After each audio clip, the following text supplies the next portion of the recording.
በስመ አብ ወወልድ ወመንፈስ ቅዱስ አሃዱ አምላክ አሜን። በወልድ ውሉዳን መንፈስ ቅዱስ መንፈሳውያን ዝኾንኩም እግዚአብሔር ዘፍቅረኩም እግዚአብሔር ተፍቅርዎ ደቂ ዓዶም ንቅዱሳን ስድራ እግዚአብሔር ከመይ ኣለኹም አሜን። ሽምቴል ዑልን ሕያውን ዝኾነ እግዚአብሔር አምላኽና በአና ብድኹማት ደቁ ዝኸበረን ዝተመስገነን ይኹን። ሰዓታት ናይ መዓልቲ ሓልዩ ናብዚ ሰዓት ስለ ዘብፅሐናን ካብዚ ተፈላለየ ጉዕዞን ህይወትን ናብዚ ስለ ዝኣኻኸበናን ነቲ ቅዱስ ቃሉ ክንሰምዕን ህይወት ክንረክብን ስለ ዝፀውዓናን ብሓቂ እግዚአብሔር ዝኸበረን ዝተመስገነን ይኹን። ከምዚ ንእጋርና ናብዚ ቅዱስ ከረኑ መሪሑ ዘምፀን ዓይንተ ልቦናናን ኣእምሮናን ብምልኡ ነቲ ዝወሃበና ቃላቱ ሰሚዕናን ኣስተማቒርናን ህይወት ክንረክብ እግዚአብሔር አምላኽና ኣብ መንጎና ተረኺቡ ናይ ነፍሲ ወከፍና ኣእምሮ ይባርከልናን ይኽፈተልናን። መዝሙር ዳዊት ምዕራፍ 6 ወእግዚአብሔር ብኹራኻ ኣይትግንሓኒ ብሓርቆትካ ድማ ኣይትቕፅዓኒ ወእግዚአብሔር ደኺመ እየ እሞ መሓረኒ ወእግዚአብሔር ኣዕፅምተይ ተሳቕየን እየን እሞ ኣጥዕየኒ ኣነ ኣዝየ ተሸቢረ ኣለኹ ንስኻ ኸ ወእግዚአብሔር መዓዝ ኢኻ እትረድኣኒ ወእግዚአብሔር ንዓ ኣናግፈኒ ምእንቲ ምሕረትካ ካብ ሞት ኣድሕነኒ ኣብ ሃገር ሞት ዝዝክረካ የልቦን ኣብ ሲኦል ከዓ ዘመስግነካ የልቦን ኣነ ብእህታ ሰልኬ ለይተለይቲ ንመደቀስየ ብንብዓት ኣርሕሶ ንመንጸፈይ ከዓ ብንብዓተይ እጠልቅዮ ኣለኹ ኣይዒንተይ ብሓዘን ተበላሸዋ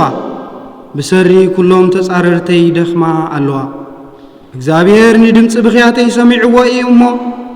ኣቱም ገበርቲ እከይ ኩላትኩም ካባይ ይርሓቑ እግዚአብሔር ንኣውያተይ ይሰምዖ እዩ ንጸሎተይ ከዓ ይቕበሎ እዩ ኩሎም ጸላእተይ ክሓፍሩን ክሰዓሩን እዮም ብሃንደበት ሰንቢዶም ከዓ ንድሕሪት ክምለሱ እዮም አሜን። ሽም እግዚአብሔር አምላኽና ዝኸበረን ዝተመስገነን ይኹን። ንጸላእትና ድማ ካብ ጥቓናን ከባቢናን ነቲ ትእዛዛት እግዚአብሔር አምላኽ ሓሊና ኸቢርና ስለ ዝኸድና ካባና ዝሃድሙሉ መንፈስን ህይወትን ይዓድለና እግዚአብሔር አምላኽና። ሕራይ እግዚአብሔር አምላኽ ፍቕርን ሕያውነትን ዝመልኦ ስለ ዝኾነ ዓሚ ከምዚ ሕጂ ኣብዚ ተረኺብና ነርና ሎሚ ድማ እግዚአብሔር አምላኽ ብህይወትን ብጥዕና ናጽኒሑ ናብዚ ኣኻኺቡ ገጽ ንገጽ ክንረአ ኣይገይሩና ኣሎ ማለት እዩ። እዚ ዝገበረ እግዚአብሔር አምላኽ እንታይ እዩ ዝግብኦ?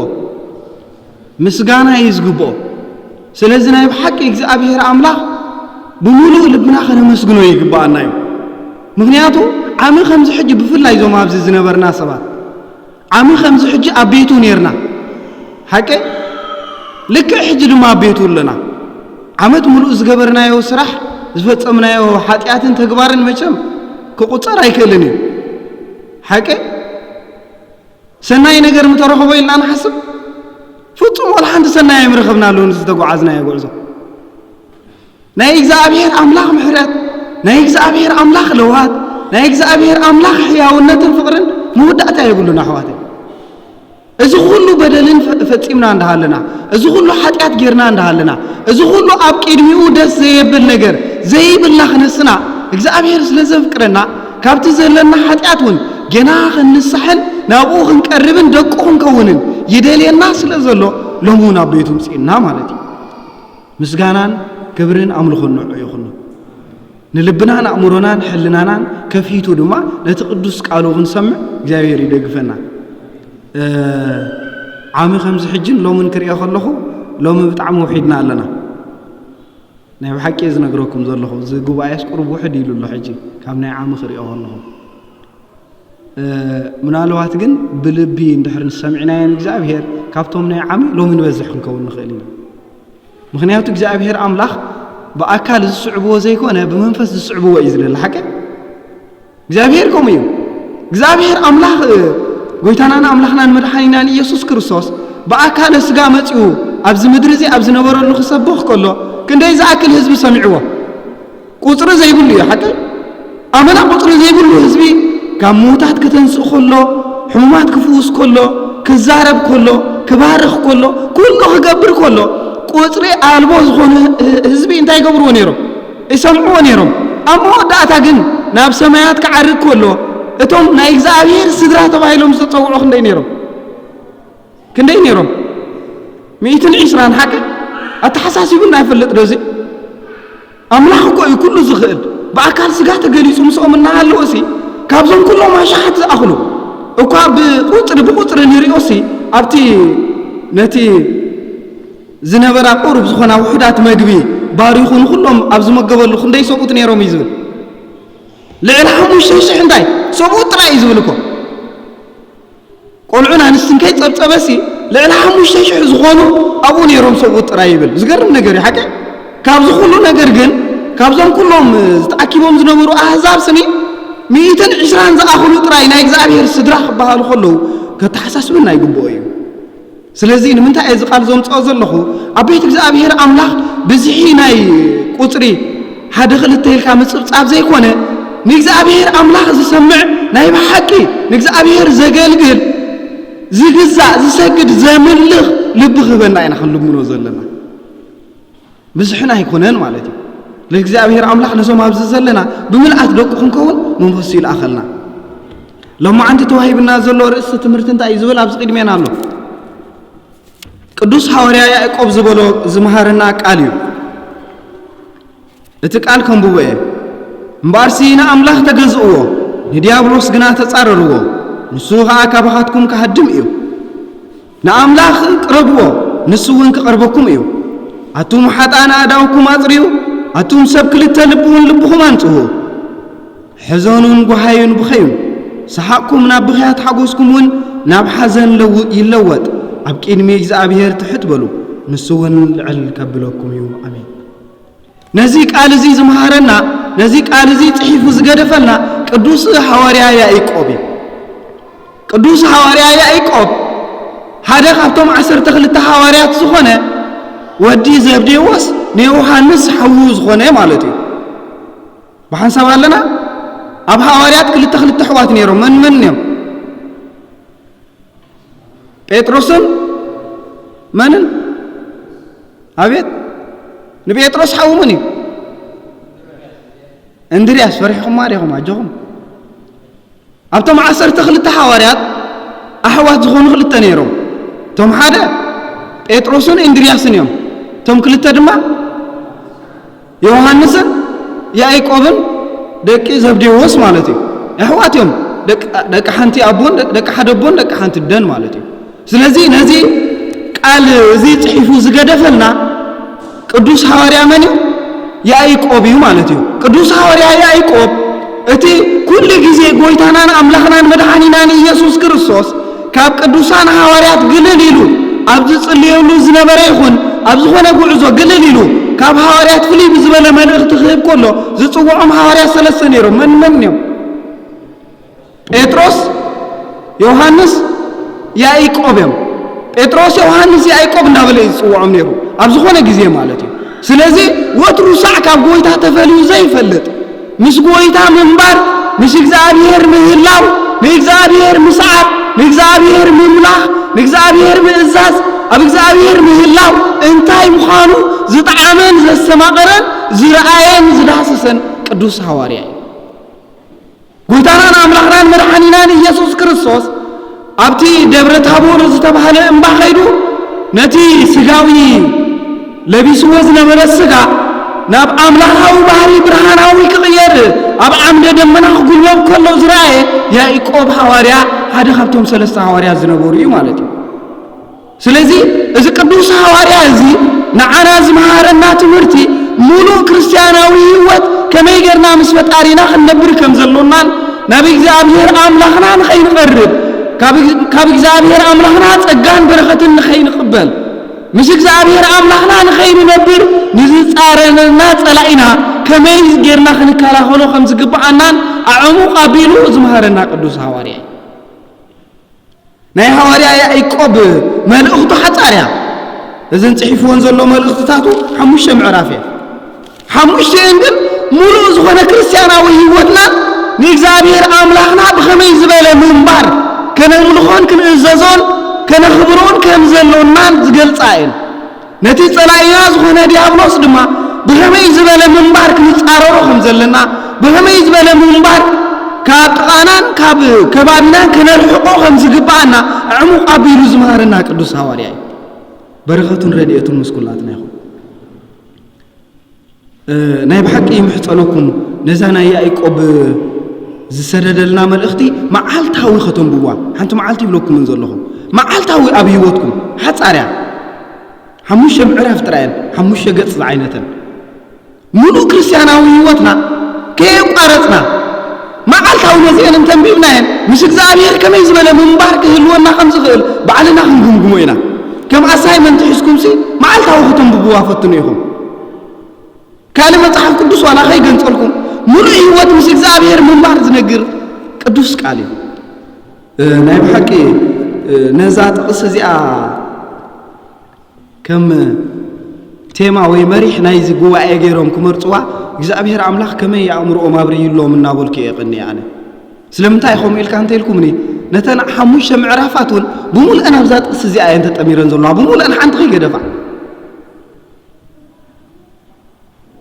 إذا معرفنا إذا ملأختنا يقدوس يعيقوب أبزا نايزي معالتي زي تيما وطيا زلا تقسي بملو تتقرفان رخبا مالتي اتا تقس خنزلو وانا عاطرايك دغما عينت خالق زي كونه امبارسينا املاح تغزوو نديابلوس غنا تጻረሩዎ ንሱ አካባኻትኩም ከሐድምዩ ያተ ስለቃሉ እግዚአብሔር ይخبر ይመስገን ክልተ ሐረጋት ያይዛ ዘላ እቲ ሐረግ እንታይ ዝብት ቀዳማይ ሐረግ امبارسينا املاح تغزوو ዝብል ሐረግ أنا أملاك تجزؤه اتخلاي حرق دما نديابلوس جنا تزارروه إزبل نزين كل التزين حرق عند حردا غيركم دايبل ديابلوس نسو كباحاتكم دايلو كرهيقيو قتيلو شو دايلو እግዚአብሔር አምላክ አቅርቦኩም ይብል እግዚአብሔር ይመስገን መጀመሪያ ንእግዚአብሔር አምላክ ተገዝኡ ይዝብል ተሐረግ اتخلاي دما نديابلوس እንታይ ግበርዎ ተጻረሩዎ ይዝብል እዚ ክልቲኡ እንተራፈጽምኩም ዲያብሎስ ካባኻትኩም ክርሕቕ ጸላይኻ ዘይብሉ ቦታ ጸላይኻ ካባኻ ዝረሓቐሉ ቦታ አንጻርካ ዝኾነ ዘይርከቦ ስፍራ ሰላም ይሓቀ በይንኻ ጥራይ ትርከቦ በይንኻ ጥራይ ትነብሮ ወላ ሓደ ካልእ ዘይብሉ ስፍራ እንድሕር ደኣ ኮይኑ ወላ ሓደ ዝቃወመካ የለን ደረተይ ደረትካ ይብሉ ረሓቐለይ ይብሉ ምንም ዝቃወመካ ነገር የለን ሓቀ ጸላይኻ ዘይብሉ ስፍራ ክትነብር እንተኾንካ ክንደይ ተዓዲልካ ማለት እዩ ጸላይኻ ዘይብሉ ስፍራ ክትነብር መታን መጀመርያ ንእግዚአብሔር ተገዛእዮ ነቲ ጸላይኻ ድማ እንታይ ግብሮ ኢሉ ቅዱስ ያዕቆብ ተጻረሮ እዚን ክልተ እዚአን እንተደኣ ጌርካ እቲ ጸላይኻ ካባኻ ክርሕቕ እዩ ካባኻ ጸላይኻ እንተደኣ ርሒቑ ድማ ንእግዚአብሔር ኣምላኽ ክትግዛእ ከለኻ ንእግዚአብሔር ኣምላኽ ክትሰግድ ከለኻ ንእግዚአብሔር ኣምላኽ ከተምልኽ ከለኻ ንእግዚአብሔር ኣምላኽ ክትጽልይ ከለኻ ንእግዚአብሔር ኣምላኽ ክትልምን ከለኻ ንእግዚአብሔር ኣምላኽ ከተመስግን ከለኻ ንእግዚአብሔር ኣምላኽ ክትዝምር ከለኻ ዝጻረረካ መንፈስ ስለዘየለ ብምልኣት ኢኻ ትፍጽሞ እግዚአብሔር ኣምላኽ ድማ ነቲ ብምሉእ ልቢ ብንጹህ ዝኾነ ሕልና ትፍጽሞ ኣገልግሎት ብምሉእ ተቐቢሉ ገነት መንግስተ ሰማያት ጆባ ይብለካ ማለት እዩ እግዚአብሔር ናብዚ ይብቃዓና ስለዚህ ኣብዛ ሓረጋት እዚ ኣዚና ከነተኩር ይግብአና እዩ እዚ ሓይለ ቃል እዚ እቲ መጀመርያ ዘሎ ክንሪኦ ኢና መጀመርያ እቲ መጀመርያ ዘሎ ሓይለ ቃል እምበኣርና ኣምላኽ ተገዝእዎ እዩ ዝብል ዘሎ መጀመርያ ሐዋርያ ቅዱስ ያዕቆብ ኣብተን ቅድሚ እዛ ጥቅስ እዚኣ ዘለዋ ምዕራፋት እንተዳሪናዮ ንእግዚአብሔር ኣምላኽና መጀመርያ ምዕራፉ እንታይ እዩ ዝጅምር እምነት ኢሉ እዩ ዝጅምር ንእግዚአብሔር ፍጹም ክንኣምኖ ከም ዘለና እዩ ዝገልጽ ናብ ካልእ ምዕራፋት ምግንጻል መጽሓፍ ቅዱስ ኣየድልየናን እዩ ነዚ ናይ ቅዱስ ያዕቆብ ንምርዳእ ማለት እዩ መጀመርያ ንእግዚአብሔር ኣምላኽና ክንግዘአሉ ዘኽእለና እንታይ እዩ ንእግዚአብሔር ኣምላኽና ምግዛእ መጀመርያ ነገር እንታይ እዩ እምነትና እዩ እቲ ናይ መጀመርያ ማለት እዩ እግዚአብሔር ኣምላኽ ከም ዘሎ ህልውና ናይ ፈጣሪ ምፍላጥ እግዚአብሔር ኣምላኽ ነቲ ዘሎን ነቲ ዘየለን ነቲ ዝረአን ነቲ ዘይረአን ነቲ ፍሩይን ነቲ ድቑቕን ነቲ ረቂቕን ንኹሉ ሰማያትን ምድርን ባሕርን ኣብ ባሕርን ኣብ ሰማያትን ኣብ የብስን ንዘለዉ كلهم فطرتات زفترة هي وحيال لعول أملاخ بين مخالو مؤمن بجا كان السوق على زغونة تقع خمزية اللي مؤمن أزخد لينا أبو እግዚአብሔር አምላክ እንድሕር ዳዓሚንካ ንህይወት ካና ምስ ገደፍ ምስ ረከብካ እንታይ አትገብራ ናይ በሐቅ እግዚአብሔር አምላክ ህልውኑ ተአምን እንተ ኮይንካ ንነፍስኻ ናብ መስዋዕትኻ ረስዓያ ይብሉ ቅዱስ አቡነ አቡነ ሽኖዳ መጽሐፎ ንእግዚአብሔር አምላክ ከም ዘሎ ምስ አመንካዮ ንነፍስኻ ድማ መሰረከብካ ናብ ረስዓያ ባዕሉ ክጓስያ እዩ ብዛዕባ ኣይትሸገር ብዛዕባ ኣይትንጸርጽር ብዛዕባ ኣይትሕሰብ ብዙሕ ነገር ንእግዚአብሔር አምላክ ካምሳብካዮ እግዚአብሔር ክጓስያ እዩ እዚ እምነት እዚ ያለና ዶ ኩሉ ቅድሜና ዘሎ ህይወት ስጋዊ ኾነ ህይወት መንፈሳዊ ኩሉ ዘሸግረና ኾነ ዘጥበበልና ነገራት እግዚአብሔር ምሳይ እዩ ካብ ዝኾነ ነገር አይፈርሕን ያነ ንብልዶ ከምቲ ቅዱስ ዳዊት አቦና እግዚአብሔር ምሳይ ብርባርባ ድነሞት እኮ አንተ ሆድኩ ፍጹም ክፉ አይፈርሕን ይብል ቅዱስ ዳዊት አቦና ስለቃሉ ይኽበር ይመስገን እግዚአብሔር ምሳይ ስለዝኾነ ይሉ ብርባርባ ድነሞት ናሞት ጻዋላ አንተ ሆድኩ ግብ ዝበለ ጸልማት ውን እንተ ተመላለስኩ ፍጹም አይፈርሕን ይብል ምክንያቱ እግዚአብሔር አምላክ ምሳይ ነቲ ግብ ዝበለ ጸልማት ዝፈጠረ ብርሃናዊ ዝኾነ ፈጣሪ ምሳይ ፍጹም አይፈርሕን ይብል እዚ እምነት እዚ አሎ ዶ ብልብና ኩላትና ንፈትሾ ነው ህይወትና ብዙኾነ ግብ ዝበለ ጸልማት ናይ ህይወት ክንመላለስ ኮለና ኣብ ቅድሜና ዓለም ከም ልቆ ጽበና ሆላ ብርሃን ዝበሃሎ ከይተረአየና ሆሎ እግዚአብሔር ምሳይ እንደዘሎ ታሁን ግነፍሰይ ትፈርሕለኺ ታሁን ክትሽገርለኺ ታሁን ክጽበክሎ እግዚአብሔር እኮ ምሳይ እዩ ኢልና ሕሽኹልና ነጊርና ያንፈልጥሎ ለነፍስና ንሕተታ ንእግዚአብሔር አምላክ ምግዛእ ካብቲ ኣብ እግዚአብሔር ዘሎና እምነት እዩ ዝብገስ እግዚአብሔር ምሳይ ስለዝኾነ ናይ እግዚአብሔር ውላድ እቲ ውሉድ ድማ ከምቲ ጎይታናን አምላክናን መድሓኒናን ኢየሱስ ክርስቶስ ዝበሎ ደጊም ንስኻትኩም ውሉድ አምላክና እምበር ባሮት ኣይኮንኩምን ይብለና እቲ ውሉድ አምላክ እቲ ውሉድ ናይ አቦኡ ውርሻ ክወርስ ይግብኦ እዩ እሞ ንስኻትኩም ድማ ውሉድ ናይ እግዚአብሔር አምላክ ስለዝኾንኩም ወረስቲ ዳ እምበር ባሮት ኣይኮንኩምን ይብለና ስለ ቃሉ ይኽበር ይመስገን እግዚአብሔር አምላክ ናይቲ ሰማያዊ አምላክ ወረስቲ ምዃንና ንፈልጥ ዶ ኣብዚ ዓለም እዚ ሃብታም ዝኾነ ቦ እንተለካ ውርሻ ኣለካ ሓቀ እዚ ዳ ወዲ ሃብታም እንዲሁ እዚ ዳ ከምዚ ዝበለ ንጉስ እንዲሁ እዚ ዳ ከምዚ ዝበለ እንዲሁ በዓል ጸጋ ሃብቲ እንዲሁ እንዳበልና እንዲና ንዛረብ ሓቀ ውርሻ ኣለዎ እንታይ ጸጊሞ በዓል ንሱ ኩሉ ኣለዎ በጃ ኸይለካ እንዳበልና ኢና ንኸይድ እንታይ ስለ ዝኾነ ናይ ምድሪ ውርሻ ዝሓዘ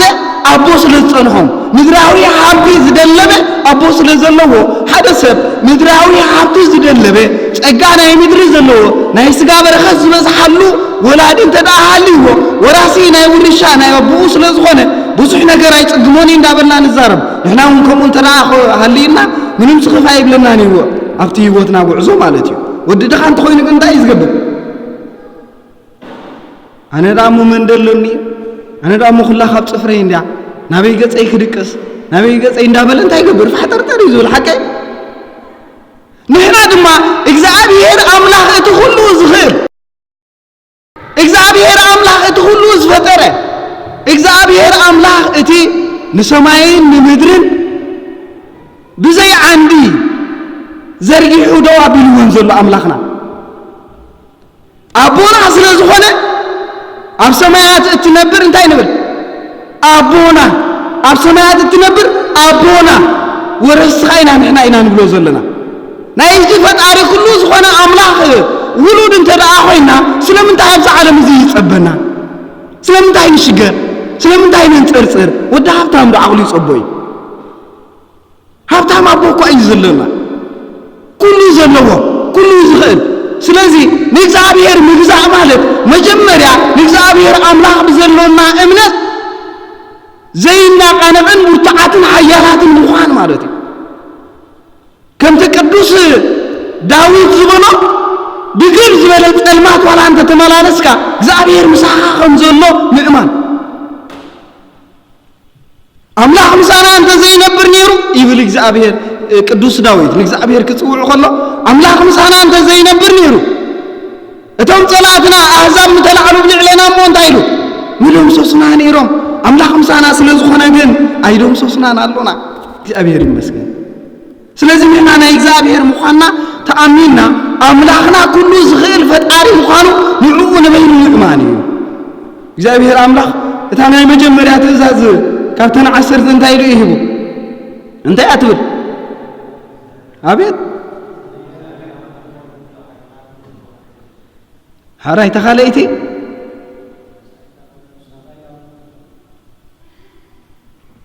قداميتن كاليتن سالسيتن تأزازنا እግዚአብሔር ጥራይል ናብሰብ ዝባሃላ ይወርዳነ ተቀዳሚትን ዳያትብል بجكاي ካልኦት አማልክቲ አያህልውኻ ወይ ካን እግዚአብሔር አምላክካ በሙሉ ልብኻ ፍቅሮ ሓንቲያ ተخاليتي واي ተሪፍኩም كاليتن داتول شم እግዚአብሔር አምላክካ በኾንቱ ይተልዕል شم እግዚአብሔር አምላክካ በኾንቱ ይተልዕሎ ታሳልሰይቲ ها نمعالت سنبت እግዚአብሔር አምላክካ ዝተባረኸ ዝተቀደሰት ፍሊት ጌርካ خبራ እግዚአብሔር ጣይ ዝምልከታ እንዚያ ካብኡነ ዳሓሪው ናብ ሰባት ተሰግር ናብ ሰብ ክሰግር ኮሎ ብምንታይ ይጅምር አቡኻና ደኻና خبر ይዞ ትሕት ፈጣሪ ፈጠርትኻ አቡኻና ደኻን ስለዝኾኑ ካብ ፈጣሪ ትሕት ምስበለ ትእዛዝ ክእዝዝ ኩሉ አምላክ አቡኻና ደኻና خبر ይዞ በሐንሳብ አለና እተናይ መጀመሪያ ትእዛዝ እንታይ እንዝብላ ዘለዋ ንእግዚአብሔር አምላክ بملو لبها مفقار بملو أمرها مجزاء بملو لبها مؤمن أبي እግዚአብሔር مصقع مش እግዚአብሔር مهلاو مش እግዚአብሔር منبار እግዚአብሔር أملاك دما موداس مسقان مجزاء مسقان እግዚአብሔር أملاك بصبوق ነገር እንተዘይ ኮይኑ بخንቱ ነገር ከየልዓልካ منبار أبዛ ስጋዊት ምድሪ ድማ እግዚአብሔር أملاك ጥራይ ትባርከላ እግዚአብሔር أملاك ጥራይ ትሰግደላ እግዚአብሔር አምላክ ካጥራይ እትዝምረላ እግዚአብሔር አምላክ ካጥራይ እተመስግነላ እግዚአብሔር አምላክ ካጥራይ እተሰንትነላ ፍሪት መዓልት ተሃሉኻ እዚ ኸነስተንት ነው ይግባና እግዚአብሔር ተገዝኡ ይዝሎ አርእስትና አብዚ ነገር እዚ ነፍስና እንተ ዳዚ ሃልያ አብቲ ምግዛእ ናይ እግዚአብሔር ክንህሉ ይንኽእልና ጎይታናን አምላኽናን መድኃኒናን ኢየሱስ ክርስቶስ إذا أنت زازين رينا ينالونا نعو مفكار بملو لبخا قال زي بلو قال خي قدفكا نعو مفكاري أبزي مدرزي بأكال سقاطة قليس خلو حدا قال تزاري بالنانيرو دا إذا برنسو دماء مفكاري لنا لنا حكا تفكرون انتو خوينكم من دايلو تأزازاتي حال تفكرون انت دعا خوينكم تأزازاتي حال يبن نقول نجار زعابي زلون دايم فقري زعابي زلون نقول التفكرون انت خوينكم يلو كتفكرون انت لعدلكم تأزازي حلو يكون نزوزلو وكأخ تأزازون انت لعدلكم أفكروني يكون نزوزلو كتفكرون انت لعدلكم تأزازي حلو يزوزلو እግዚአብሔር مفقار تأزازاته محلاوي تأزازات እግዚአብሔር أملاك فقروا ده يا عبي ولا حقي ها فقروا ده يا عبي ولا حقي كابلو اسنا يكون انت رايك نزاربو قدوس باولوس غليص ولا نزيول بزعبه حقن بزعبه ناي እግዚአብሔር ጸጋን ፍቅርን ክልጽ ኮሎ ገሊጽ ወሎ ባሉ አይኒ ይዛعبي ፍቅሪ ወላ حقي تدغمو አይኹም ማን ያعبي فقري قال هيوت يسمع عليه نتوم زي الزازو يقول قدوس باولوس نتوم زي الزازو እግዚአብሔር زي يفكروا حقي يزعبي نتوم እግዚአብሔር አምላክ بمنو لبهم زفكروا زسعبوا ግን እቲ حقي አብቅድሚው ሙት ይብል አብቅድሚቶም እግዚአብሔር አምላክ زي الزازو بمنገድ ስጋውም ዝማላለሱ بمدراو ህይወቶም መጎስ ዘለዎም مدراو منبار تراي زرعهم سبات حقي قدسيو حقي اليوم يبل اي تقبر سلازتباله كي قبروخ نبرو سلازغولو اي تسرق سلازتباله كي سرقوخ نبرو سلازغولو اي تزمو سلازتباله كي زموخ نبرو سلازغولو ات حقي اقداسيو قدسيو يبل قدس باولوس نتوما بእግዚአብሔር አምላክ ነፍሶም ዝወፈዩ بمولو هيوتهم بس እግዚአብሔር ዝነብሩ ንሳቶም ኢሉ ልዕል ሕጊ እምበር ትሕቲ ሕጊ ይኾኑን ይብል ምክንያቱ እቶም ንእግዚአብሔር አምላኾም ብሙሉእ ልቦም ዘፍቅርዎን ዝእዘዝዎን ዝግዝእዎን ምስራቅ ዘይኮነሲ እቲ ዘለዎም ንድኻታት መሃብዮም ዝፈቱ ክሰርቁ ይኮነምሲ ዘለዎም እዮም ዝህቡ ሓቀይ ከዝሙ ይኮነሲ ንዘመውቲ ናብ ንጽህና ክመልስዮም ላዕሊ ታሕቲ ዝብሉ ምክንያቱ ንሶም ናይ ክርስቶስ ምዃኖም ዝፈረሙ ነዛ ዓለም እዚኣ ፀሪኦም ዝመነኑ ስለ ዝኾኑ ብትእዛዝ ናይ እግዚአብሔር አምላኽ ኣይኮኑን ዝመላለሱ ነቲ ትእዛዝ ሓሊፎም ልዕልዩ ብጸጋ ናይ እግዚአብሔር አምላኽ እዮም ዝነብሩ እግዚአብሔር አምላኽ ምስኦም ይሓወሰና እስኪ ኣነ ንስኹምን ግን ሕጊ የድልየና እዩ ነቲ ናይ እግዚአብሔር ጸጋ ይበጻሕናዮ ብስጋ ንነብር ስለ ዝኾና ብሕጊ እግዚአብሔር ክንመላለስ ይግባአና እዩ ስለዚ ናይ እግዚአብሔር አምላኽ ሕግን ትእዛዝን ከነኽብር ይግባአና እዩ ምግዛእ ንእግዚአብሔር ማለት ንትእዛዛቱ ከም ዘለዎም ፍጻም ስለ ዝኾነ ካብ ኩሉ ትእዛዝ ተዓቢ መን ኢሉ ጎይታ ንሐዋርያት ክምህሮም ከሎ እንታይ ኢልዎም መን ተዓቢ ፍቕሪያ ሓቀይ ፍቕሪያ ተዓቢ ካብ ኩለን ክምህሮም ከሎ በዛ ፍቕሪ እዚኣ እስኪ ንዛረብ ኩላትና ፍቂርና ንኾን ናይ ስጋ ፍቕሪ ሕጂ ዝዛረብ ዘለኹ ኣፍቂርና ወድን ጓል ከዓ ንወዲ ምሽ ወይ ኣፍቂርና ንኸውን ወይ ዘፍቀሩ ሰሚዕና ንኸውን ወይ ፊክሽን ወይ ልብወለድ አንቢብና ንኸውን ወይ ፊልም ርኢና ንኸውን ዘፍቀረ ወላ ገደል ይጸድፍ ወላ ብሓዊ ዝኣቱ ሓቂ ዘፍቀረ ንዘፍቀራ ክረክብ ወይ ዘፍቀረት ንዘፍቀረቶ ክትረክብ ዘይትኾነ ነገር የብላን ወይ ዘይኮነ እውን የብሉ ሓቂ እንደ ንእግዚአብሔር አምላኽና ብሙሉእ ልብና ነፍቅሮ እንተኾይና ድማ ልክዕ ከምቲ ስጋዊ ነገር ዝኣመናሉ ዘፍቀርናዮ ዝደለናዮ ነገር ዝገደፍና ገዲፍና ክንረኽቦን ክንውንኖን ንጽዕር ንእግዚአብሔር አምላኽና ድማ ልክዕ ከምኡ ክንጸምዖን ክንረኽቦን ክንጽዕር ይግባአና እዩ ብትእዛዛቱ ክንመላለስ ምሳና ክህሉ ክንጸምዕ ይግባአና እዩ ከነምልኾ ክንጽውዖ ይግባአና እዩ ክንዝምረሉ ከነመስግኖ ይግባአና እዩ ክንጽልይ ክንልምኖ ይግባአና እዩ ንእግዚአብሔር አምላኽና ናትና ክንገብሮ ይግባአና እዩ ምንባርና ኩሉ ንዕኡ ክኸውን ይግባእ እዩ ከምቲ ቅዱስ ጳውሎስ ኣቦና ዝመሃርና እንተለኹ እንታይ ኢሉ እንተለኹ ኣነ ናይ ክርስቶስ እየ ምንባረይ ንክርስቶስ ይብል እግዚአብሔር ይመስገን እንተለኹ ብስጋ ናይ ክርስቶስ እየ እንተሞቱ ከዓ ናይ ክርስቶስ እየ ኩሉ ናይ ክርስቶስ ስለ ዝኾንኩ ንዓይሲ ምማት መሓሸኒ ነይሩ መታን በኣካል ኮላይ ምስኡ ክህሉ ይብል እግዚአብሔር ይመስገን ስለ ዝቃላት እዚ ስለዚ ኩሉ ነገር ገዲፍና ነቲ ዘፍቀረና አምላኽ ከነፍቅሮ ይግባአና እዩ በቲ ምንባርና በቲ ምስጓምና በቲ ምጓዓዝና በቲ ምንባርና ብምድቃስና ብምትሳዕና ኩሉ ህይወትና ንእግዚአብሔር አምላኽ ዘመስግን እግዚአብሔር አምላኽ ባህ ዝብሎ ነገር ክንከውን ይግባአና እዩ ከምቲ ብስጋዊ ነገር ኣብነት ኣምፂናዮ ዘለና ዘፍቅራ ወዲ እንድሕር ተፍቅሮ ወዲ እንተልይዋ ጓል እንታይ ኣትገብር ንሱ ዝፈትዎ ነገራት ይሃለው ትብል ሓቂ ንሱ ዝብህጎ ቃላት ትደሊ ንሱ ዝብህጎ ክዳውንቲ ትመርጽ ንሱ ዝብህጎ ዘራርባ ትደሊ ንሱ ዝብህጎ ካይዳ ትደሊ ኩሉ ነገር ንሱ ዝብህጎ ትደሊ ሓቂ ምክንያቱ ኣብ ቅድሚ ትፍቂራቶ ዘላ መጎስ ክትረክብ እያ ትደሊ እቲ ወዲ ድማ ከምኡ ኣብ ቅድሚ ፍቂርዋ ዘሎ ሰብ መጎስ ክረክብ እዩ ዝደሊ ኣዘራርቡ ኣካይዱ ኣከዳድንኡ ኩሉ ነገሩ ንሳ ደስ ዝብላ ነገር ክኸውን እዩ ዝደሊ ክሳብ መዓስ ክሳብ ዝረኽባ ክሳብ መዓስ ክሳብ ትረኽቦ ንሕና ድማ ንእግዚአብሔር ከምኡ ነዚ ህይወትና ኣብዚ ምድሪ እዚ ምንባርና ኣቋሪፁ ምስ እግዚአብሔር አምላኽ ክሳብ እንህልወሉ ጉዕዞ ህይወትና ኩሉ ንእግዚአብሔር አምላኽ ዘመስግን ክኸውን ይግባእ እዩ ክርስቲያን ኣደቃቅስኡ እኳ እንተኾነ ኩሉ ንእግዚአብሔር ዘመስግን እዩ ኣበላልዑኡ ኩሉ ንእግዚአብሔር ዘመስግን እዩ ኣካይድኡ ኩሉ ንእግዚአብሔር ዘመስግን እዩ ምስ ሞቶ እኳ ስቂሉ ናብ ዝኾነ ገጽ ኣይቅበርን እዩ እታ መቃብር እውን ብኸመይ ዓይነት ኣቋዓታ ክትቋዓት ከም ዘለዋ ፍልጥ እያ ክርስቲያን ሙሉእ ህይወቱ ናይ እግዚአብሔር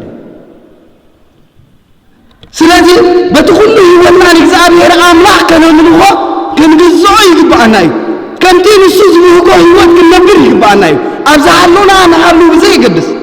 ኣብ ዝኸድና ንኸይድ ብዘይ ይገድስ ሎሚ እኳ ብጣዕሚ እዩ ዘሰክፈካ ሓቂ ሓይሽ أبي تخرسيان قدوساني حكى أكدادنا أزراربانا تحتنا كل نجار أبي تخرسيان ملا أختينا ربي بتخرسيان الحرمس يوسف بكل نجارو وقبي عبدي كم سرخب كاي خان تاخد بسنا عالم نجار كأوقبي عزيز سكف يوتي زلنا علىكم عبدي كخن ركب كلنا عزيز كريستيان يخطب له عزيز عشقارين زخنا صار ودخون قال إذن هاي كريستوس يلقى خد اللي يتخيلني خا أبت عالم مستعلمنا أبت بيت إخزابير أملاح كلمة تخلنا لما نتي أبيت إخزابير أملاح زري كم سب مسير لاينا نبض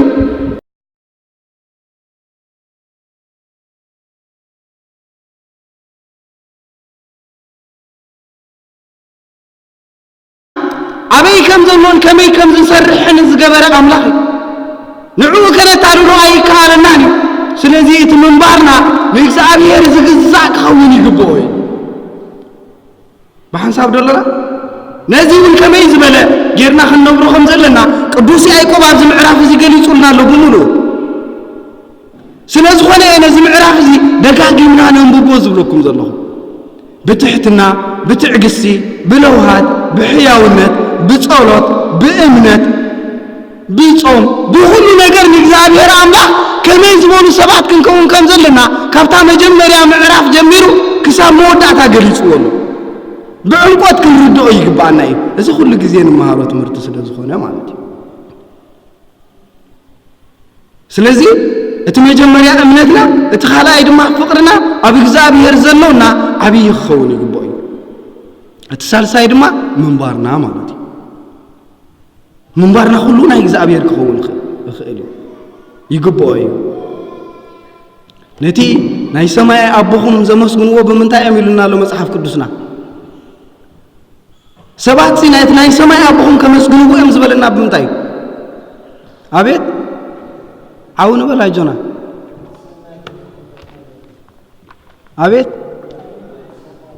بقبرهم صبوا قال هو تسمع عليه قال بقى أنت أتبل قال بقى أنت أتبل ها نتي أكايدهم ريوم سبعتنا عنا مصر أي ناسي نايك صعب يسب يوزي زبلنا كم تنقدس حواريا أو بيتروس ويتانا أملاخنا المدحانينا يسوس كريستوس مستتحزة مستأسرة تحسبيتن ده أزملته نسخة كرانها كله نعوي غات مسل ودا مزمورو خيكون قاعد ترفني لاطو ولا زرار بحاون كومي غات مسل الوتعقيت هيكا يقرمي اكرادنو ازرار كله من مسيلو نفطاريو مسيلو نسخه اكرادنها نعوي غات مسل ولا زرار بحاون كومي غات مسل يلمو مغنياتو كله هيوتو نغويتو زلبس سلازنبره مثل املاح ابتي مسليناتو كريو سلازخالو يوم كمو يلمو سلازي هيوتنا سبحتنا عنا خرينا خلو أملاحنا خرايم يخلو سكن نفسنا نحتتا كريستيان كو إيزي بتحتنو كريستيان كو إيزي بكايا يدو كريستيان كو أزياء بكدادنا كريستيان كو أزياء بمشاشتا كريستيان كو أزياء كريستيان كو إيزي كنبحال خلو لا كريستوس مخانا ملكت علونا دو بمنبارنا إنا نزارب زلونا حجي مغنياتو قدوس يعقوب زي حزنا يوزلنا قدوس يعقوب زمهرنا زلو قدوس يعقوب بزعبا اب እግዚአብሔር ምእማንን هلونا እግዚአብሔር مفلاطن كገልጽ كله እምነት አለው ካንተ ዳ ሆይኑ ይሉ ምእማን ዳ ሰይጣውን ተኳ ያአምኑን የንቀጥቅጡን ነው ይብል አምላክ ከም ዘሎ ኩሉ ከም ዝኽል ንኹሉ ዝፈጠረ በይኑ ምዃኑ ንሱ ያአምኑ እዮም ሰይጣውንቲ يفرحون ينقطقطون يوم أبكيدميو يروعدي يوم እምነት እንተሎካ ካብኦም ዝፍለ ነገር ክህልወካ ይክእልን ይብል ስለዚህ ነቲ እምነትካ ምንባር ክህልዎ ይላል ብምንባርና ጥራይና ካብ ዲያብሎስ ክንፍለ ንኽእል ምንባርና ንዕኡ ዝመስል እንተዳ ኮይኑ ምእማንና ልክዕ ከም ትናትዩ ክንድናቱ ዝኾነ እምነት እኳ ክህልወና ይክእልን እዩ ምክንያቱ ንሱ ኣምላኽ ኩሉ ከም ዝኽእል ፈሊጡ የንቀጥቅጥ ኮላ እዩ ነንቀጥቅጥ ዲና ንሕና ኃጢአት አይምገበርና ነንቀጥቅጥ እንተንሆ ስለዚህ እምነትና ብዘይ ግብር እንታይ ኢልዋ ቅዱስ ያዕቆብ እምነት ብዘይ ግብር እንታይ ኢልዋ ሙት ኢልዋ ህይወት ዘለዋን ዝሞተትን እምነት ኣለዋ ማለት ይኽልተ እታ ምንባር ዘለዋ እምነት ህይወት ዘለዋ እምነት ንሳ ምስ እግዚአብሔር እተራኸብ ናይ ዘላለም ህይወት እተውርስ ቅድስ ዝኾነት እምነት ያ ማለት እዩ እታ ምህልውና ናይ እግዚአብሔር አምላኽ ጥራይ እትፈልጥ ምንባር ዝበሃል ዘይብላ ትሩፋት ዝበሃል ዘይብላ ሰናይ ነገር ዘይብላ ናይ እግዚአብሔር ባህ ዘብል ስራሕ ዘይብላ እምነት ግን ሙት ህይወት ይብላን ዝሞተኻ ዓዲ ሞታት መንግስተ ሰማያት ዓዲ ሞታት ኣይኮነን ስፍራ ኻሊዩ ናይ ሞታት ስፍራ ኻሊዩ እግዚአብሔር ካብዚ ይርሕቃና ኣብቲ መጀመርያ ዘምጻናዮ ናይ ቅዱስ ዳዊት መዝሙር እንታይ ዝብል ነይሩ ወእግዚአብሔር አምላኽ ኣብ ዓዲ ሞታት ዝዝክረካ እንታይ ኢሉ ወላ ሓደ የለን እዩ እግዚአብሔር ካብዚ ይወጻና ኣብ ዓዲ ሞታት ንዓኻ ከመስግነካ ዝኽእል ወላ ሓደ የለን ካብዚ ዓዲ ሞታት እዚ ኣናግፈኒ እንዳበለ ይጽሊ ቅዱስ ዳዊት እግዚአብሔር ካብዚ ይወጻና እስኪ ስለዚህ ንእግዚአብሔር አምላኽና ብምንባርና ክንግዝዖ ይግባአና እዩ ንነፍስና ክንሓታ ኣለና ኣሕዋተይ ስጉምቲ እንታይ እዩ ነፍሰይ ንበላ እስኪ ናበይ እዩ ኣሳጉማ ኣጋርና ከመይ እዩ ንቃል እግዚአብሔር አምላኽ ኣብ እግርኻ ከም ሳእኒ ልበሶ ይብል ቃል እግዚአብሔር አምላኽ ንቃል እግዚአብሔር ዚ ኣብ እግርኻ ከም ጫማ ልበሶ ይብል ጫማኻ ናብ ኩሉ መሪሕና ካየን ዝኸደ ሓቀ ጫማኻ እንተ ኣሚንካየን ናብ ጭቃ ተኣቱ ጫማኻ እንተ ኣሚንካየን እሾኽ ትረግጽ ጫማኻ እንተ ኣሚንካየን ድላይካ ኣኻ ትገብረለን ሓቀ ጫማኻ እንተ ዘይ ኣሚንካየን ካ እሾኽ እንተልዩ ተኣሊኻ ኣኻ ተሓልፍ ሓቀ እንዴ ንቃል እግዚአብሔር አምላኽ ከም ጫማ ጌርካ ኣብ እጋርካ ልበሶ ይብል ቃል እግዚአብሔር ከም ጫማ ጌርካ እንድሕር ዳ ለቢስካዮ ቃል እግዚአብሔር አምላኽ ዚ ጫሙ ሰብ እንታይ ዝኸውን ቃል እግዚአብሔር አምላኽ ናብ ብርሃን እምበር ናብ ጸልማት ኣይመርሕን እዩ ቃል እግዚአብሔር አምላኽ ናብ ፍቅር እምበር ናብ ጽልኢ ኣይመርሕን እዩ ቃል እግዚአብሔር አምላኽ ናብ ትሕትና እምበር ናብ ትዕቢት ኣይወስድን እዩ ቃል እግዚአብሔር አምላኽ ናብ ትዕግስቲ እምበር ናብ ምጉርምራም ኣይከይድን እዩ ናብ ምስጋና እምበር ናብ ባእስን ቆይቋን ኣይከይድን እዩ ቃል እግዚአብሔር አምላኽ መዓርን ጥዑምን ህይወት ዝህብን ሰላም ዝዕድልን እዩ ቃል እግዚአብሔር አምላኽ ኩሉ ነገር ጽቡቕ ዘለዎ እዩ ስለዚህ ኣጋርካ ብቃል እግዚአብሔር አምላኽ ጥራይ ዝስጉማ እንተኾይነን ኩሉ ምግባርካ እንታይ እዩ ዝኸውን ሰናይ እዩ ዝኸውን ማለት እዩ ስለዚህ ስጉምቲ እጋርና ብመን ክኸይድ ከም ዘለዎ እዩ ዝነግረና ዘሎ ብቃል እግዚአብሔር አምላኽ ክምራሕ ስለ ዝኾነ ቅዱስ ዳዊት እማ እንታይ ኢሉ ቃልካ ንእግረይ መብራህቲ ንመንገደይ ድማ ብርሃን ቃልካ ንእግረይ እንታይ ኢልዎ መብራህቲ እዩ ንመንገደይካ ብርሃን እዩ ንእጋረይ መብራህቲ እዩ እቲ መንገደይ እውን ብሩህ ብርሃን እዩ ስለዚህ ኣነ ዝመላለሶ ብርሃን እዩ እቶም ደቂ ብርሃን ኣብ ብርሃን እዮም ዝነብሩ ምስ ብርሃንካ ይህሉ ኣብታ ብርሃናዊ ዝኾነት ሰማያዊት ኢየሩሳሌም ድማ ይነብሩ እግዚአብሔር አምላኽና ብዚ ይብቃዕና ስለዚህ ቃል እግዚአብሔር አምላኽ ዝምራሕ እጋር ክህልውና ቃል እግዚአብሔር ይምህረና በዚ ነገር እዚ እንተተመሪሑ እጋርና ናብ እንዳ ዝሙት ዝወስዳና እጋርና እየን ናብ ስርቂ ዝወስዳና እጋርና እየን ናብ ባእሲ ዝወስዳና እጋርና እየን ናብ ኩሉ ክፉእ ተግባር ዝወስዳና መን እጋርና እየን እጋርና ዝወሰዶ ኢድና ይፍጽሞ ሓንጎልና ይፍጽሞ ዓይንና ይፍጽሞ ኩሉ እቲ ኣካላትና ይፍጽሞ ማለት እዩ ስለዚህ መጀመርያ ንእጋርና ናይ እግዚአብሔር አምላኽ ቃላት ከም ጫማ ክንገብረለን ቃል እግዚአብሔር ይምህረና እግዚአብሔር ነዚ ክንገብሮ እስኪ ይደግፈና በዚ እንድሕር ዳኣ ንኸይል ኮይና ቃል እግዚአብሔር አምላኽ ከም ጫማ ክንለብሶ እንድሕር ዳኣ ኽኢልና ኩሉ ግዜ ብርሃናዊ ዝኾነ ህይወት ክህልወና ይኽእል እዩ ምክንያቱ እቲ ክፉእ ዝኾነ ሓጢኣት ኩሉ ግዜ ብምንታይ እዩ ዝፍጸም ኣብ ጸልማት እዩ ዝፍጸም ሓቀ ኣብ ብርሃን ዝሙት የለን ኣብዚ መጺናዮ ዘለና ዓዲ እኳ እግዚአብሔር ይባልሃና ለንቀነ ብፍላይ ኣነ ስንቋዕ እንኳ ኣብዚ ዓዲ ቪንተር ሃለዎ ይኽብልከኒ ፀሓይ ግዲ ኮይኑ ስጥረሖም ክኸዱ እዮም መቃቐን እዮም ወላ ንሕና እውን መሲልናዮም ኢና ዝገደፍና የብልና ዓይኒ ዝረኣዮ ልቢ ይምነዮ ልቢ ዝተመነዮ ድማ ይፍጽሞ ማለት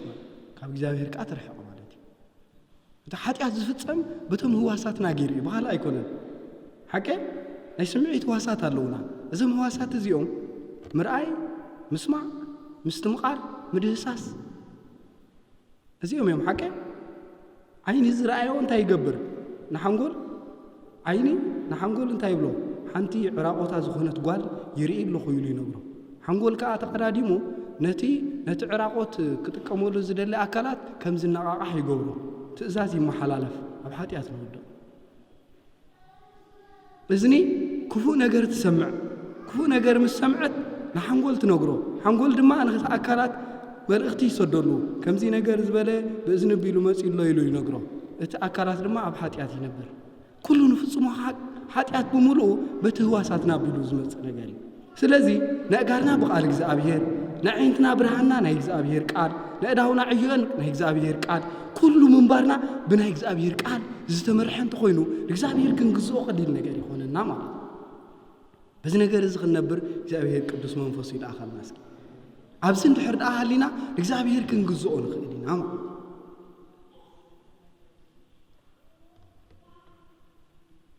ትግዜ ሓጥረና ስለ ዝኽእል ናብታ ካልአይቲ ዘላ ሓረክ ዘለለ ወብዙሕ ነገራት ነይሩ ግን ትግዜ ስለ ዝሓጥረና ፍጻሜ ድማ ክህልዎ ስለ ዘለዎ ትንምሃሮ ዘለና እታ ካልአይቲ ሓረክ እንታይ እያ ትብል ዘላ ንዲያብሎስ እንታይ እያ ትብል ተጻረርዎ እያ ትብል ንዲያብሎስ ተጻረርዎ ንእግዚአብሔር አምላኽ ተገዝእዎ ኢሉ ዘይውድእ እንታይ ኮይኑ ንዲያብሎስ ቃል እንታይ ኢሉ ተጻረርዎ ኢሉ ምክንያቱም ቅልስና ጉዕዞና ናበይ ምስ መን እዩ ምስ ዲያብሎስ ይቃልስና ምስ ካልእ ኣይኮነን ሎሚ እኮ ረሲዕና ኢና ነንሓድሕድና ኢና ንበኣስ ዘለና ጸላኢና ዲያብሎስ ምዃኑ ዘንጊዕና ኢና ሎሚ እዚ ደጋፊ እዚ ተቃዋሚ እዚ ናይ ከምዚ እዚ ናይ እንጦንስ እዚ ናይ ሉቃስ እዚ ናይ ገለንዳበና የለና ነንሓድሕድና ኢና ንባላልዓ ዘለና እምበር ተአንጻርና ጸላኢና ዲያብሎስ ምዃኑ ረሲዕና ኢና ጉዕዞ ህይወትና ናብ ሰማያት ምዃኑ ዘንጊዕና ኢና ናይ ክርስቶስ ምዃንና ፍጹም ረሲዕና ኢና ዘለና እቲ መባእስትና ጸላኢና ሰብ ኣይኮነን ዲያብሎስ ይጸላኢና እቲ ንጓዓዞ ዘለና ጉዕዞ እውን ናይ ምድሪ ውርሻ ኣይኮነን ሰማያዊ ዘለዓለማዊ ህይወት ይትውርሻና ኣብዚ ጉዕዞ እዚ ዘንጊዕና ስለ ዘሎና ከነስተብል ይግባአና ስለ ዝኾነ ሎሚ ቅዱስ ያዕቆብ ንዲያብሎስ ተጻረርዎ እንዳበለ ይመረና ከነስተውዕል ይግባአና ንእግዚአብሔር አምላኽ ምግዛእ ካልዩ ንዲያብሎስ ምጽራር ካትኻል አይገጽ ንእግዚአብሔር አምላኽ ከም ዘሎ ምእማን ንእግዚአብሔር አምላኽ ምፍቃር በእግዚአብሔር አምላኽ ምንባር ምስ እግዚአብሔር አምላኽ ምህላው ሓደ ገጽ ህይወት እዩ እቲ ሓደ ገጽ ህይወት ድማ ነቲ ጸላኢኻ ዲያብሎስ ምጽራር እዩ ማለት እዩ አቤና ያለና ሎሚ እንተና ተባሂልና በሐቂ ንእግዚአብሔር ነአምኖ ኢና ንእግዚአብሔር አምላኽ ነመስግኖ ንእግዚአብሔር አምላኽ ነምልኾ ንእግዚአብሔር አምላኽ ንዝምረሉ ቃል እግዚአብሔር አምላኽ ነንብብ በተሐረ ድማ ንዝሙ ንሰርቕ ንዕምፅ ምድራዊ ነገር ንብህግ ኩሉ ነገር ተሓዋዊሱና እዩ ዘሎ ክልቲኡ ብሓንሳብ ጠሚርና ንነብር ሰባት ኢና ኮይና ዘለና እቲ ዘማራይ ኣብ ባእሲ ትረኽቦ እቲ ሰባኻይ ኣብ ሕሜታን ጸርፍን ትረኽቦ እቲ ቀዳሳይ ኣብ ጽልእን ባእስን ትረኽቦ ንኹሉ ዘጣመረ ናይ እግዚአብሔር ዘምልኽ ንፉዕ ናይ ዲያብሎስ ዝእዘዝ ሓያል ኮይኑ ትረኽቦ የፍቅር ይጸልእ ይትሕት ይዕበ ይዝምር ይጸርፍ ኩሉ ነገር ዘማልኦ ኮይኑ ኢኻ ትረኽቦ ካብዚ ነገር እዚ በየኒና ነብሉ ስለ ዝኾነ ቅዱስ ያዕቆብ ንእግዚአብሔር አምላኽ ተገዛእ ንእግዚአብሔር አምላኽ አምልኽ ንእግዚአብሔር አምላኽ አፍቅር ንእግዚአብሔር አምላኽ ብትእዛዛቱ ተመላለስ ንእግዚአብሔር አምላኽ መሲልካ ንበር ንዲያብሎስ ድማ ተጻረሮ ኣይትምሰሎ ነቲ ዲያብሎስ ዝጸልኦ ነገራት አፍቅር ነቲ ዲያብሎስ ዘፍቅሮ ነገራት ድማ ጽላእ ምክንያቱ ነዛ ዓለም እዚኣ ምፍቃር ንዲያብሎስ ምፍቃር እዩ ነዛ ዓለም እዚኣ ምጽላእ ድማ ንእግዚአብሔር ምጽላእ እዩ ይብል ንኽልቲኡ ነገር ከነማልእ ይንኽእል ኣብ ሓደ ገጽ ህይወት ክንህሉ እንተደኣ ኮይና ንእግዚአብሔር እናተገዛእና ንዲያብሎስ ድማ ክንጻረሮ ይግባአና እዩ ድሕሪ ዘይተጻሪርናዮ ግን ናይ ዲያብሎስን ናይ ክርስቶስን ንኸውን ማለት እዩ ናይ ክልቲኡ ክትከውን ትኽእል كلتيوم بحنساب انت عابيهم من يزحنق ها بحنساب كلتيوم انت عابيهم من يسعر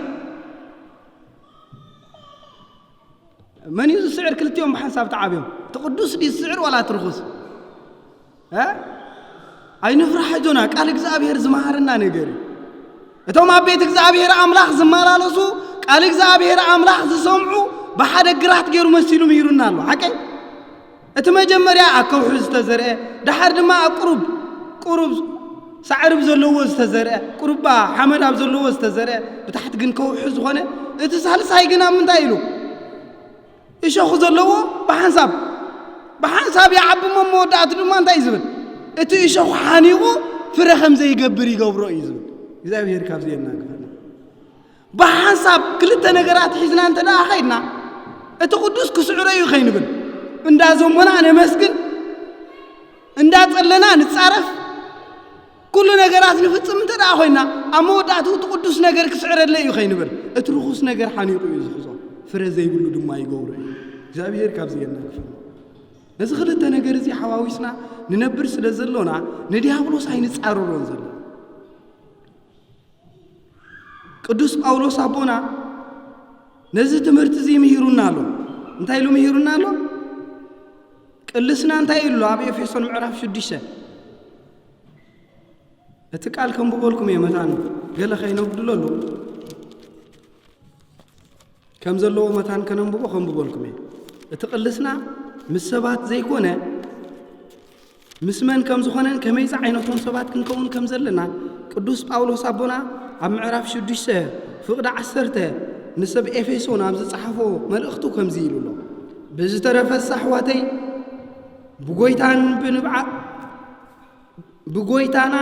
بقويتان بصناعات حيلون برتعو نفحصو سيطان تقاومكم انتي كتقولوا أصوار أملاخ بملو لبسو كمي قلسنا مسل كنتن سلطاناتن مستوم من زمانات ألمات زم حضروا جزاء عالمًا مستوم كفعات منافستن عبسمايات زلوا يوم برم السبع يكونن مبارك كمتا مبار بتاخذ اتمعلتي تقاويمكم انت تقولوا كلو سعركم دما دو كتبلوس ملو أصوار أملاخ لوسو دقيم حقاقكم بحكي تعاتيكم درعي صدقون تخدينكم كمو نتي سلام زهب وانجل عبا أجاركم كما سأن بمئتاو تداليهم دولوا عبرئس ازي كلها نتين ابتي كفو هل زبل فلاساتات كله كتطفولو اتخولو والتا امنت العلو ناي مدحان قبع حصيناتو ناي منفس قدوس سيفون مالت قال املاح حازو بكلو صلاتن لمنان كله ساعه بمنفس صليو سلازي كاتسفا كيقرصكم سلو كلهم امنتي اب صلوت تصمدو ምእንታይ ወን ክዛረብ ከለኹ ነቲ ምስጢር ወንጌል በትብዓት ክንገር ቃል ክወሃበኒ ጸልዩ ብመቁሕ ዝተኣሰርኩ ምእንቲ ወንጌል ናይ ክርስቶስ ኣምባሳደር እየ እሞ ከምቲ ዝግባኣኒ በትብዓት ተዛሪበ ምእንቲ ክኽእል ጸልዩለይ ስለ ቃል ይኽበር ይመስገን ሙሉእ ዝኾነ ንዲያብሎስ እንጻረረሉ ሓይሊ ወይ ከዓ ሜላ እንታይ ምዃኑ ቅዱስ ጳውሎስ ኣብዚ ምዕራፍ እዚ ንሰብ ኤፌሶን ክገልጸሎም ከሎ ገሊጹልና ኣሎ أبز مدرزين نبرو زلنا اتي قلسنا اتي باسنا اتي انصارنا اتي طلينا مس ديابلوس مس رققتي منافسي اب سمايات بيت نخلونا زصعرو دعنبر أبز مدرزي مسبن مسغانا يكونن يبلن نزي نغرات زي استبولو يبلن نزي نغرات زي زنقعنايو ننحد حدنا ننحاقس ننحد حدنا نقايم ننحد حدنا نكاسس ننحل حنا منقسط سمايات نتعاطاطوالنا كابزي خنوصي يغبانا تحنت بيت ክርስቲያን ዝኸይድ ነቲ ኣብ ተሓንቲ ቤተ ክርስቲያን ዝኸይድ መንግስተ ሰማይ ዓጽይሉ ይርከብ እቲ ዘማራይ ነቲ ሰባሃይ መንግስተ ሰማያት ከዓጽውሉ ይርከብ እቲ ቀዳሳይ ነቲ ዘማራይ መንግስተ ሰማያት ከዓጽውሉ ይርከብ እንቋዛ መፍትሕ ናይ መንግስተ ሰማያት ኣብ ኢድ ሰባይ ኮነ ተኻተ ننحل حدنا عطاطينا من قدنا صلميتنا إنا ننبر زلونا إذا دما ناي ديابلوس راحي صلي اتا قداميتي ناي ديابلوس مساريحيتا فقر دما اتا قداميتي ناي ديابلوس صلايتا سلاز خونا دما فقري نتهياو زخونا حيال أملاح نتزير رقيق سفيح ملوء زخونا أملاح نابزرين زرهسسن زجبتن زسمعين زغيرت فقري أنيرا كابتي ملكوتاوي حيلو نابزرين أي باري أسقاخ لبس قبرتو فقري أنيرا إذا فقر زيا نديابلوس تقداميتي صلايتو زخونت أنصارو زخونت يا لومي أنا نسخاتكمن إذا فقر زيا خبانا هديما سفر سينا الله بلبنا بس الإيه تبعينا ننحل حنا تقيايمنا تقارحينا لنا إذن ما نيديابلوس صراح سلازي نيكزابير أملاحنا تجزعنا نديابلوس كي تسعررنا ننبرز لنا سباتنا كابزي نقرأت زي كنوصي يقبعنا نجزع رسخم أطوار أملاح لبسكم نجزابير أملاحكم إننا مسكنكم إننا تصلهم النبرو ترايلو يقرفون قدوس باولو سابونا سلازهم كلهم آمنتون انتايلو تصليو كسابير المسكن سلازهم كلهم آمنتون تصليو ما أفدق مصلاح يكون الناس ناكو تمصلاح ولا يترفنا أنت ما عطوا جنة معطاو أنت نقدفهم تمصلاح ما أنت كلهم آمنتي يزبزلوا እግዚአብሔር ዘአምኑ በሙሉም አብኩንዶም ጸልዩ መንገዶም ጉዕዛ ህይወቶም ከይሳናኸል ብናይ ዓለም ነገር ተዋሂጦም ከይተርፉ እዛ ዓለም እዚኣ ከይተሸንፎም ብጽልን ብቂምታን ብባስን ብምርሕሓቅን ብምቅርሓንን ናይ እግዚአብሔር አምላኽ ሰፈር ልቦም ዘይብሉ ከይከውን ንእግዚአብሔር አምላኾም ዝስዕቡ ቅዱሳት አምለኽትን ገስገስቲ ናይ አምላኽን ሰገድትን አማሰውትን መታን ክኾኑ سلتهم كلهم آمن تصليوا يبل قدوس باولوس بزس ورا يترفنا እቲ ነቶም آمنتي مصلاح انت قديفنا يون ما اخرنا ካብዚ ነገር እዚ ክንወጽእ እንተ ዳ ዘይክኢልና ንዲያብሎስ ክንጻረረሉ ንኽእል ሓይሊ ብሙሉእ ሞት ምዃኑ ክንፈልጥ ይግባአና ናብ ሓደ ኩናት ብታንክታት ጸላኢኻ ክመጸካ ከሎ بتري حيسك هتكرر تخد ها تانكتات حيزون زمت صلاة خاسي بتري غير كاتسعرو هتسعرو ليها لا تصلايها نعوز مسلات ورك لوكا خلالو حكي ديابلو تصلي يفكر انت دا خوينو نحن هذا ما فقري كان فكر يقبعنا ديابلوس مبعاس ندحر دا زفت خوينو نحن هذا ما ناي حوات متحققاس متحللاي كان فكر يقبعنا ديابلوس تعبيت يفوتون ترى خوينو نحنا تحتنا نبر يقبعنا ديابلوس زموت يفوتون ترى خوينو نحنا نصهنا خنا فكر يقبعنا انصارنا ديابلوس خونه اصوار كنا عطق انت لا زي كيلنا نايز عالم زي مخانا رغوص كخوني سلازي ابزي نزع عالم زي مصلا مالت نتي تغبارات ناي سغا تمنيتات نايسغا منبار نايسغا مدراوي ربحا مفنفان مالتيو دا امبر زعلم زيا نقدوسان اخليل عاوز ذهبتهم مدريا زا مريت زيا قدوسان ابزا مريت زيا خوينهم تغاديلهم قدوسان ابزا مريت زيا خوينهم املاحهم امينهم صليهم امسكينهم سغيلهم مسواعتي اقربهم يوم قدسنا رقيبهم منبر فلي زخونه سفرات عدلهم ايكونوا سلازي زا مدر زيا نتوم قدسنا خنبرو زصعرو ناي قدسنا مدرخ زكبلا عود مهرتيا نتوم ديابلوس ززو نديابلوس زملوون زمسكنون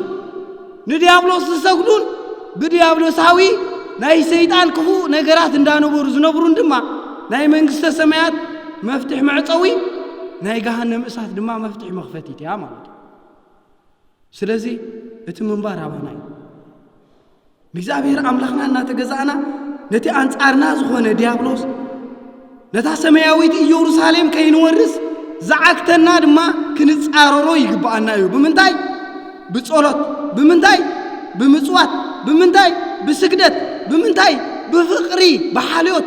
حوي حفتي بمبهال ننحل حدنا بمصللاي بزي نغرات زي لديابلوس كنصاررو يغبانا نتي قويتا تصلي زخونه ديابلوس اندحرا نصلا خوينا نملخو خمزلنا خنزنقع يبنا نتي قويتا ممرار مغرمرام زخونه ديابلوس بمغروم رامنان بممرارنان انت راسعيبنا يو ناي املاح كم زي مخنا خنفلط يغبانا سلازي نفسنا كنا حتى لنا ابينا يمدرخ يازنا نفسنا እግዚአብሔር አምምሳው አምምስጋን በጸሎትን በጾምን በስግደትን ጽድቂ ተዓጢቃ ያዘላ ወላንታይ ቅዱስ ጳውሎስ አብዛ ምዕራፍ እዚያ ለሁሉ ይገልጽዎ ዘሎ ነገርካ በቃል አምላክ ጌርካ እንታይ ግበሮ ይሉ አሳ ከመሳንካ ቃል አምላክ እትዎ ብርእስኻ ድማ እንታይ ግበር ይሉ ድርዕ ሓጢና ብርእስኻ አኽሊል ግበረሉ ድሕርዳ ሓጢና ብርእስኻ ጌርካ ጥይት ዋላ ካቱ ይክእልኒ ናይ ሰማያት አኽሊል ብርእስኻ ግበር ስለዚህ አይጋር ካን እታዝበዝ ህዋሳት ካሂዛ ዘላ خሳድካን ብናይ እግዚአብሔር አምላክ ቃልን በመንፈሳው መንባርን እንተዳ ከሊል ካያ ለዲያብሎስ ስለተጻረሮ ዘለኻ ቀርበካ ይክልኒ ካባኻ ይርሕቅ እግዚአብሔር ድማ ቀረባ በዚህ ነገራት እዚ ክንማላለስ በብርሃን ናይ እግዚአብሔር አምላክ ንከ እግዚአብሔር አምላክ ይደግፈና ነፍስ ወከፍና ነዛ ህይወትና ነዛ ነፍስና መንገድ እግዚአብሔር አምላክ ከነርሕዛ بتحتنان بتعجسن بلوهاتن بفقرن بتصولوتن بمصواتن كنكللا فكارات كنكون يجبأناي لنفس وكفنا كاب نقفيتان كاب حميتان كاب تلين كاب بأسن كاب قرحنتن هاديمنا ناي እግዚአብሔር كوني نفسي كنبلا يجبأناي ناي قالوا سبات كي حسبنا نزا كذا نفسنا بقدسنا استحسبتن استخللتن لእግዚአብሔር ተሰግድን ተመለኸን كنجبرا يجبأناي تسينا لእግዚአብሔር አምላክ وእግዚአብሔር አምላክ ሙፋረይ ባኻ ይኹን ኩሉ ጉዕዘ ህይወተይ ባኻ ዝተመርሐ ይኹን መንገደይ ብርሃን ግበረለይ ንኹሉ ኣብ ቅድመይ ዘሎ ናብ ጸልማት ዝመርሕ ነገራት ኣእልየለይ መዛ መዓልቲ እዚኣ ጥራይና መስጉን ክነብራ ደግፈኒ ኢላ እግዚአብሔር አምላክና ጸውዕና ካብ ኣፍ ደገ ገዛና ክንወጽእ ይግባአና ንኣምላክና ከይሰገድናሉ ከየምልኽናዮን ናብዛ ዓለም እዚኣ እትመርሕ ብርሃን ናይታ መዓልቲ ኣከንሪ ፍጹም አይግባአናኒው ክርስቲያን ስለዝኾነ ካብ ዓራትና ምስተሳና መጀመርያ ክንገብሮ ዘለና ምስጋድና እግዚአብሔር ክኸውን ክኽላል እግዚአብሔር ሰጊድና ነዛ ብርሃናዊት መዓልቲ እዚኣ ክሪኣ ስለ ዘብቃዕካኒ የመስግነካ ኣለኹ ልሳነይ ካብ ሕሜታ ካብ ጸርፊ ካብ ጽሊ ኣልሕቃ ንልበይ ድማ ብፍቅርኻ ምልኣዮ نعينتي دما سناي نجر تراي كريا حجزن نأذانيون نتخفو نجر كي سمع عطون وأملاخي بزا معلت زيا قدسون برهون زخنا سرح سرح نعها نفسينا بخا أوفر له خيلنا خنوصي جبعنا كم زين ترى أجرنا تمليسنا دما نجزابير أملاخنا زوعل كان معلت خلو كم تزلمون كهاجر كاس لازم زملسكاني أمسكنك كله زوعلكو بحيلي يكونن زسقومكو بحيلي يكونن زعيهو بحيلي يكونن زراهو سمعكو بلبونا يكونن كلو كابخايو سلا كلو زغبر كاله يمسكنك الله نزا امثال موت زخونت ناي دقاس سلاماويت عرفت ناي سغا دقاس تراي كتغبرلي المنك الله نفسينا بخا معكو املاخينا خندقس غباني كلو منبارنا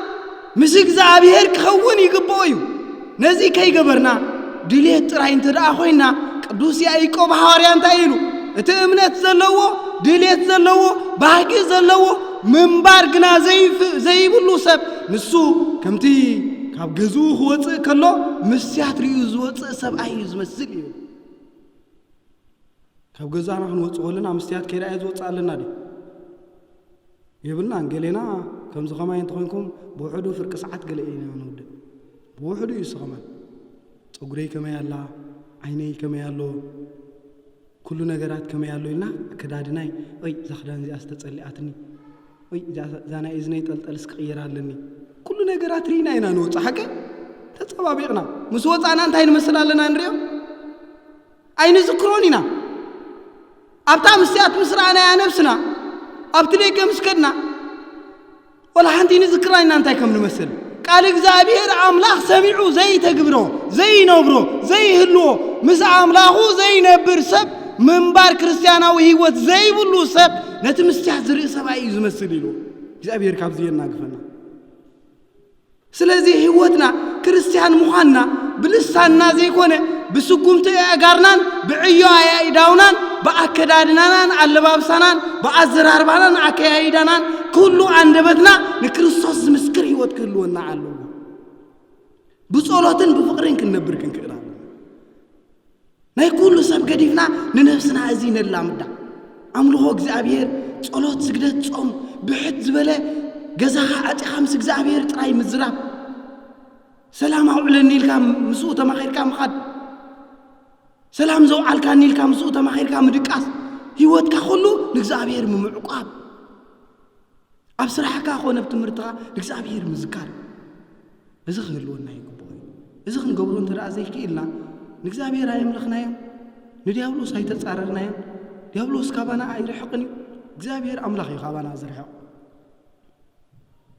ቅዱሳት አቦታትና ክምሁሩና ከለው እንታይ እዮም ዝብሉና ሓደ ሰብስኒ ይብሉ መልአኽን ጸላእሰያናያትን ኩሉ ግዜ ምስኡ ኣለዎ ይብሉ መልአኽቲ ብየማን ሰይጣውንቲ ወይ ጸላእሰናያት ድማ ብምንታይ ብጸጋም ይኾኑ እዩ እቲ ሰብ ሰናይ ክሓስብ ሰናይ ክትግብር ሰናይ ክፍጽም ኩሉ ሰናይ ነገራት ክገብር ከሎ እቲ መልአኽ ናብ ጥቑ ይቐርብ በቲ የማኑ ዘሎ መልአኽ ናብ ጥቑ ይቐርብ ይሓቕፎ የማኽሮ እቲ ብጸጋሙ ዘሎ ድማ መልአኽን ሰይጣንን ኣይቃረቡን እዮም ሓቀ መልአኽን ተቐሪቡካ ሰይጣን እንታይ ክገብር ዘለዎ ክርሕቕ ኣለዎ ዲስፕሌስ ክገብር ኣለዎ ክርሕቕ ኣለዎ ናይ ግድን ምክንያቱ ፍቕሪ ይብሎምን ክትሰርቕ ክትዝሙ ክትሕሱ ክትበኣስ ክትጸልእ ክትሓሚ ክትበኣስ ኩሉ ክፉእ ነገራት ክትሓስብ ከለኻ ድማ እቲ መልአኽ እዞም ነገራት እዚኦም ንዕኡ ስለ ዘይሰማምዕዎ ካብቲ ኻባኻ ግልል ኢሉ ይርሕቕ ገዲፉካ ይከይድን እዩ ንማሓደ ኮይኑ ይዕዘበካ እንዳጓሃየ እንዳሓዘነ እንዳነብዐ እቲ ዲያብሎስ ድማ ቅርብ ኢሉ ይሓቕፈካ ይዝጋዓካ ኩሉ ክፉእ ነገራት ክትፍጽም ድማ ሓይሊ ይበካ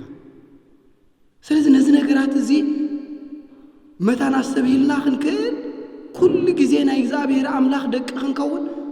አመስገንትን አማሰውትን አፍቀርትን ትሑታትን ዕጉሳትን አጽዋር እግዚአብሔር ዘለና ክንከውን ይባልና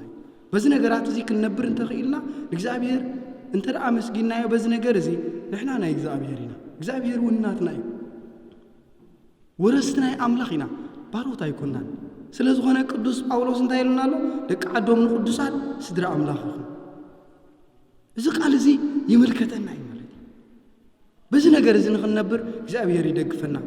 በዚ ቃል እዚ ብዙሕ ነገር ክንመሃሮ ንኽእል ብዙሕን ነዊሕን እኳ እንተሃለወ ግና እዚ ዝተዋህበና ቃላት ኣብ ልብና ዓቂርና ክንነብሮ እንድሕር ደኣ ፈቲና ህይወት ክንረክብን ናይ እግዚአብሔር ውላድ ክንከውንን ዘብቅዓና ቃል ስለ ዝኾነ እግዚአብሔር መንፈስ ቅዱስ ዝሰምዓናዮ ኣብ ልብና ይጽሓፈልና ንመንገድና ብርሃን ንኣይጋርና መብራህቲ ኮይኑ ድማ ንመንፈስና መሊኡ ኩሉ ግዜ ቅዱስ ዝኾነ ነገር እናሓሰብና እግዚአብሔር ተገዚእናን ተኣዚዝናን ኣምሊኽና ንዲያብሎስ ተጻሪርናን ጸሊእናን ርሒቕናን ክንነብር ቅዱስ እግዚአብሔር አምላኽ ምስ ኩላትና ይኹን ምስ ቅዱሳን ሐዋርያት ሰማዕታት ጻድቃን ናብ ቅድስና ናብ ብጽዕና ዘብጽሐ አምላኽና ንዓና ድማ ናብ ኣኽሊል ዓወት የብጽሐና ዝመሃረና ዝገሰጸና ልዑል አምላኽና ውዳሴና ምልኾን ንዕኡ ንበይንኹኖ ለቱ ስብሐት አሜን